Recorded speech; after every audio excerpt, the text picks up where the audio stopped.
Grogu is much more dangerous than you think. After examining both canon and legend sources, we've found evidence that proves he is far more capable than he appears. By embodying both Jedi and Mandalorian teachings, he's walking a path similar to Tarre Vizsla, the legendary creator of the Darksaber. But he could ultimately surpass even that ancient legend. Because of his profound, natural bond with the Force, he instinctively wields rare and ancient abilities that very few living Jedi can master.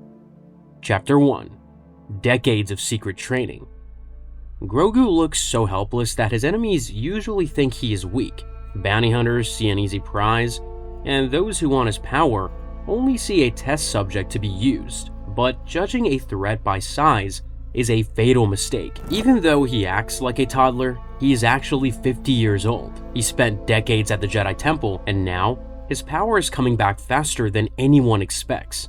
During those years, he studied the three main parts of being a Jedi: the Force, knowledge, and self-control. He meditated 5 times a day to learn how to quiet his mind. In the training halls, he sharpened his reflexes to deflect blaster fire from droids. Teachers also showed him the discipline needed to use the light side safely. By learning from many different masters, Grogu saw many ways to use his power. This gave him a deep background of knowledge that most students never get. But that progress stopped the night the temple fell. To stay alive, Grogu had to hide his link to the Force for a long time. The pain of seeing the clones attack made his memories go dark. When he started to train with Luke Skywalker, the Jedi Master helped him look into his own mind. By facing those memories, Grogu finally broke through his mental blocks. Luke saw that the child was already very skilled and told Ahsoka Tano that Grogu was just bringing back the lessons he had finished a long time ago. His training was returning, but it would take more than just a memory to handle the darkness still waiting inside him.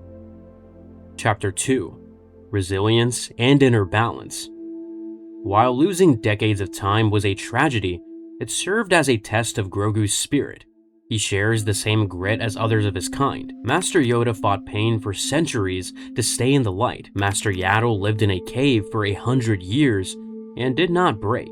Grogu shows that same mental strength today. For a Force-sensitive person, the day the temple fell was more than just a terrible sight. Because the Force links all living things, Jedi feel when others die in every part of the galaxy. During Order 66, Grogu did not just watch his friends fall. His mind felt the painful deaths of thousands of Jedi all at once. By surviving this unfathomable pain and refusing to use the dark side to hide from his fear, he proved he has an unbreakable spirit. He successfully buried his power and stayed in the light, or so we thought. He has a side to his power that is not always peaceful. His deep love for his father can sometimes bring out his darker side. We saw this during a simple arm wrestling match between Din Djarin and Cara Dune. Grogu thought his father was in danger and reacted by choking her. He only stopped when he was told they were friends. This shows his power can be dangerous if he lets his emotions take over. His love gives him strength, but it also makes him vulnerable to fear. Ahsoka Tano refused to train him for this reason. She saw that his love for the Mandalorian made him weak to fear and anger. She knew that these feelings can lead a Jedi down a dark path, but the help from his father is what allowed his true potential to finally awaken. This gave him the strength to show rare skills that the galaxy had not seen in a long time. Chapter 3. Rare Powers and Healing. Though most Jedi spend their lives focusing on one part of the Force, Grogu has already shown unusual variety in 3 distinct skills. The first is telekinesis. We saw this early on when he held a giant mudhorn in the air. Even though that effort made him pass out, it proved his link to the Force is far beyond what you would expect from a child.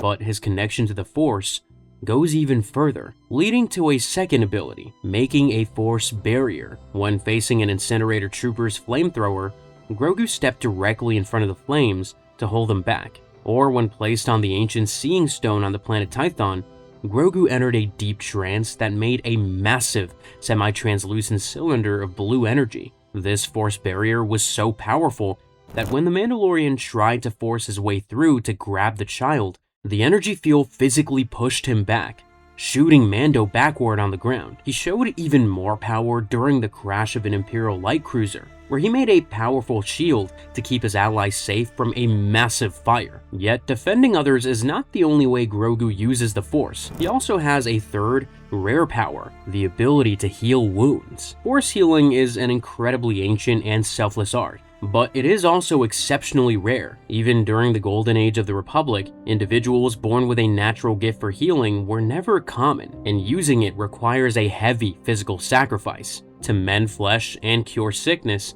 the user must actively transfer a portion of their own Force energy into the patient, temporarily weakening themselves in the process. Decades later, Rey would use this same selfless way to heal wounds, but she was only able to do so after studying the sacred, ancient Jedi texts. For Grogu to do this on his own as a child is amazing. He did not need to read old records to understand how to give his life force. He simply felt the pain of another and reacted. When Grogu cured Greef Karga of a poison, he proved he was willing to pay this cost. Most Jedi spent decades learning just one of these skills. Grogu has shown all three before reaching adulthood, but those powers only showed what he could do with his mind, not with his body. Chapter 4: Speed and Hidden Power.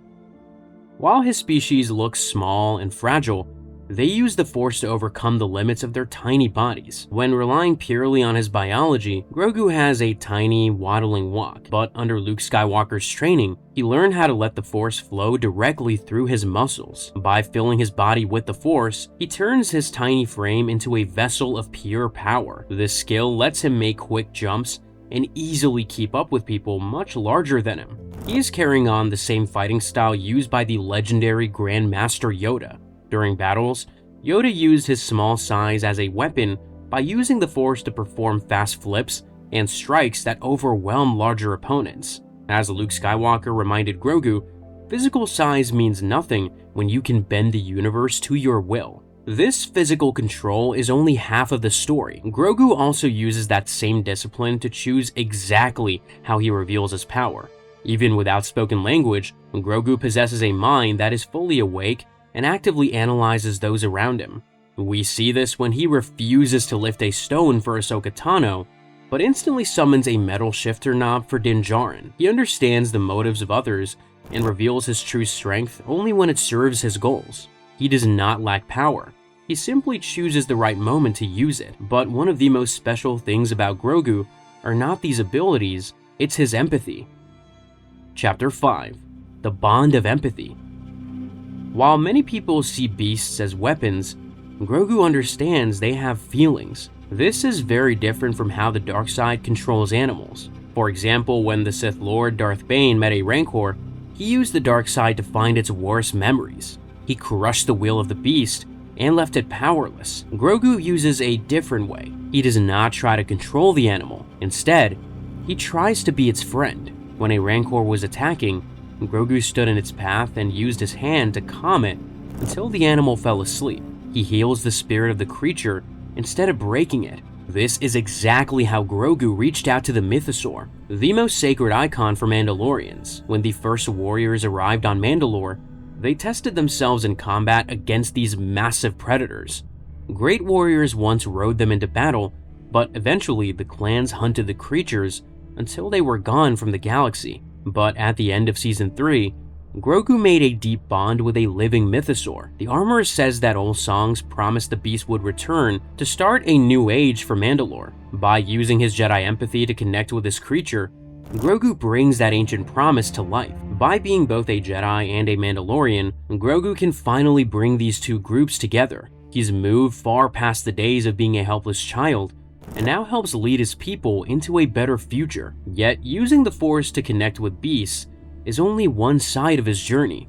Chapter 6: A Legacy of Dual Heritage. Grogu also learns to fight like a true Mandalorian.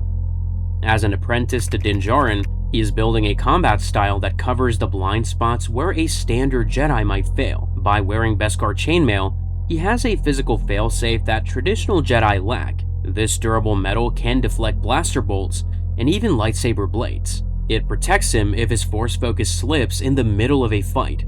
While the old Jedi Order viewed personal bonds as a weakness, Grogu uses his love for his father as his primary motivation. The Mandalorian creed treats loyalty and family as ultimate strengths. This emotional connection gives Grogu a fierce reason to survive and fight that the detached monks of the past lacked. Instead of being a path to the dark side, his attachment gives him the strength to stand back up when things get difficult. Grogu also combines the training of both cultures to create a hybrid logic in combat. He uses the deep stillness he learned from Luke Skywalker to sharpen his reflexes and dodge attacks. At the same time, he uses the gritty survival skills taught by his father to actively work with his environment. This hybrid path is just like the one Tarre Vizsla took. He was the only Mandalorian to ever join the Jedi Order. Over 1,000 years ago, Vizsla proved these two different ways of life could work together. He created the Darksaber, a one-of-a-kind weapon that mixed his warrior training with his Jedi lessons. Grogu is actively bringing this exact same legacy back to life. He's proving he's a living bridge capable of leading two historically opposed cultures. But Grogu is not the first of his kind to leave a mark on history. There is a deep reason why his people are so gifted and why they never turn to the dark side. This same loyalty shows in these 7 rare members who lived long before him and the legacy they left behind.